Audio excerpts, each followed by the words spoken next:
بسم الله الرحمن الرحيم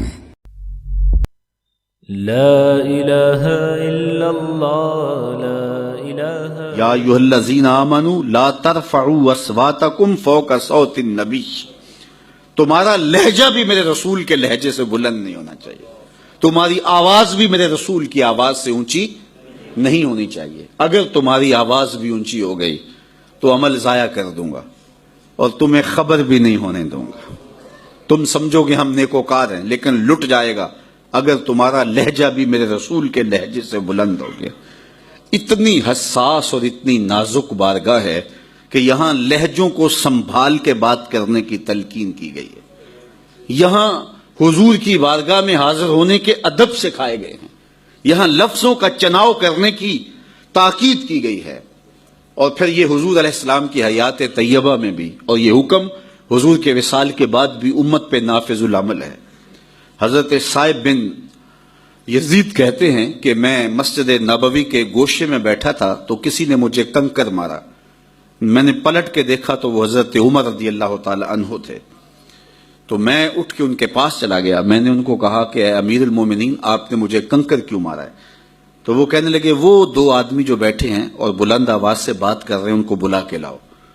تو میں ان کو بلا کے امیر المومنین کے پاس حاضر کیا تو حضرت عمر رضی اللہ تعالیٰ عنہ نے کہا کہ تم کہاں کے رہنے والے ہو؟ انہوں نے کہا جی ہم طائف کے رہنے والے ہیں۔ فرمایا تم اگر اہل مدینہ سے ہوتے میں تمہیں سزا دیتا، تم بلند آواز سے بول رہے ہو، جانتے نہیں یہ مسجد رسول اللہ کی ہے؟ تو یہاں تو اپنے لہجے کو بھی پست رکھنا پڑتا ہے۔ امام مالک نے 40 سال تک حضور کے روضہ انور کے پاس بیٹھ کے درس حدیث دیا ہے، اور 40 سال میں ایک بار بھی ایسا نہیں ہوا کہ حدیث کی کتاب کے ورق کے پلٹنے کی آواز بھی پیدا ہونے دی ہو۔ یہ محبتوں کا عالم ہے، یہ عقیدتوں کا عالم ہے۔ ہارون رشید کا دربار ہے، حضرت امام مالک جو ہے وہ کھانا کھا رہے ہیں تو بات چلی کدو شریف کی، تو کسی نے کہا مجھے پسند نہیں، تو امام مالک نے تلوار کھینچ لی۔ اللہ اکبر! کہا جو چیز رسول اللہ کو پسند ہے تجھے پسند نہیں ہے؟ علامہ اقبال علیہ رحمہ کہا کرتے تھے کہ میں تو یہ بھی گوارا نہیں کرتا کہ کوئی یہ کہے کہ تیرے پیغمبر کے کپڑے میلے تھے، میں تو اس کو بھی گوارا نہیں کرتا۔ تو یہ عقیدتوں کا لہجہ ہے، یہ محبتوں کا انداز ہے۔ حضور کے ایک صحابی ہیں جن کا نام ہے حضرت اصلح بن شریک رضی اللہ تعالیٰ عنہ۔ ان کی ڈیوٹی کیا تھی؟ حضور کی سواری کا کجاوا کستے تھے، اور جب قافلہ پڑاؤ کرتا تو کجاوا کھول دیتے۔ یہ ڈیوٹی انہوں نے اپنے ذمہ لے رکھی تھی۔ ایک سفر میں جب پڑاؤ کیا اور رات کو قیام ہوا تو انہیں حاجت غسل ہو گئی۔ صبح یہ پانی گرم کرنے کے لیے کہیں سے لکڑیاں لائے، کیونکہ شدت کی سردی تھی اور پانی بہت ٹھنڈا تھا۔ تو جب قافلے کے کوچ کے لمحے قریب آ گئے تو صائب بن یزید رضی اللہ تعالیٰ عنہ نے ایک صحابی سے کہا کہ ایسے کرو، انصاری صحابی سے، کہ آج حضور کی سواری کا کجاوا تم کس دو۔ انہوں نے حضور کی سواری کا کجاوا کس دیا، اور یہ غسل کر کے اپنی سواری کو تیز تیز دوڑا کر کے قافلے کے ساتھ شامل ہو گئے۔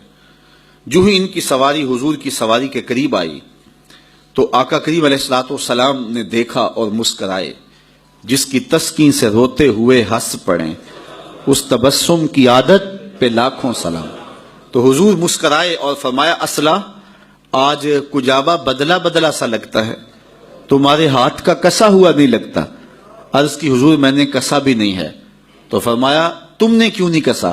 عرض کی حضور میں طہارت پہ نہیں تھا، اور میں یہ گوارا نہیں کرتا کہ جن لکڑیوں نے آپ کے بدن کو چھونا ہے ان کو بے وضو ہاتھ لگاؤں۔ یہ عقیدتوں کا روپ ہے، یہ محبتوں کے رنگ ہیں جو اہل محبت کو ہم دیکھنے کو ملتے ہیں، اور حضور علیہ السلام کے لیے یہ امت کے جذبات ہیں۔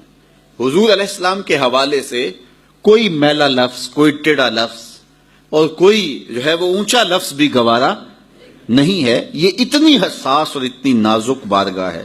عزت بخاری کا شعر ہے، اقبال نے اپنے کلام میں درج کیا، ادب گاہیست زیر آسماں از عرش نازک تر، نفس گم کردہ می آیت جنید و با یزید اینجا۔